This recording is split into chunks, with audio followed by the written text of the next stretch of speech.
Bonjour à tous et bienvenue sur Petit Café Français. Aujourd'hui, nous allons nous intéresser aux pronoms Y et aux pronoms en. C'est parti, let's go!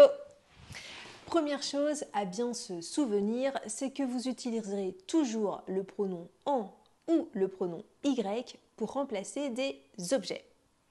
Deuxième chose, rappelez-vous que le pronom en et le pronom Y se placent toujours avant le verbe.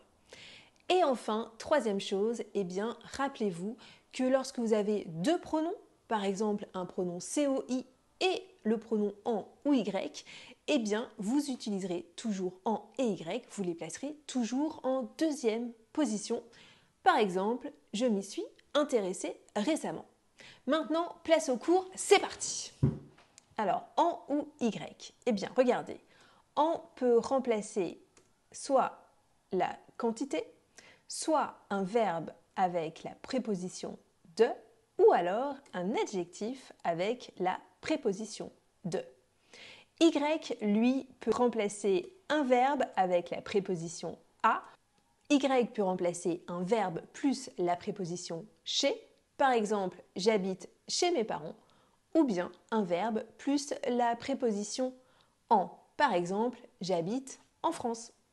En qui exprime la quantité. Regardez, par exemple, je voudrais 5 pommes. 5 pommes, c'est un chiffre. Donc, ça exprime combien. Lorsque vous avez un chiffre, vous pouvez le remplacer par le pronom en pour donner j'en voudrais 5. En peut remplacer un verbe avec la préposition de et un adjectif avec la préposition de. Par exemple, je parle du cours. Ici, vous avez bien l'article du. Et du, c'est finalement bien de plus le. Vous avez donc bien de. Dans ce cas, je peux remplacer par en. J'en parle. C'est la même chose avec je mange des fruits. Ici, vous avez des. Et des, c'est bien de plus les. C'est la raison pour laquelle on peut remplacer par le pronom en le mot fruit. J'en mange. Lorsque vous avez un adjectif, c'est la même chose. Je suis content des cours. Ici, vous avez des cours et c'est finalement être content des cours. Donc de plus les. Là aussi, vous allez donc pouvoir remplacer par en. J'en suis content. C'est la même chose avec Y. Regardez. Vous aurez ici non pas de, mais la préposition à. Avec, par exemple, je pense à l'examen. Ici, vous avez donc à, penser à quelque chose, ce qui nous donne j'y pense. Si vous avez chez et en, c'est la même chose parce que c'est un complément de lieu. Je vais où? Chez le dentiste.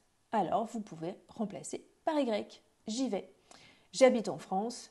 J'y habite. Pour résumer, vous allez pouvoir utiliser en avec rêver de, parler de, être fier de, manger de, être heureux de, avoir besoin de, vouloir de, être épanoui de, se souvenir de, être étonné de, venir de, être content de, être surpris de, avoir envie de. Bref, avec beaucoup de verbes et d'adjectifs qui s'utilisent toujours avec la préposition de.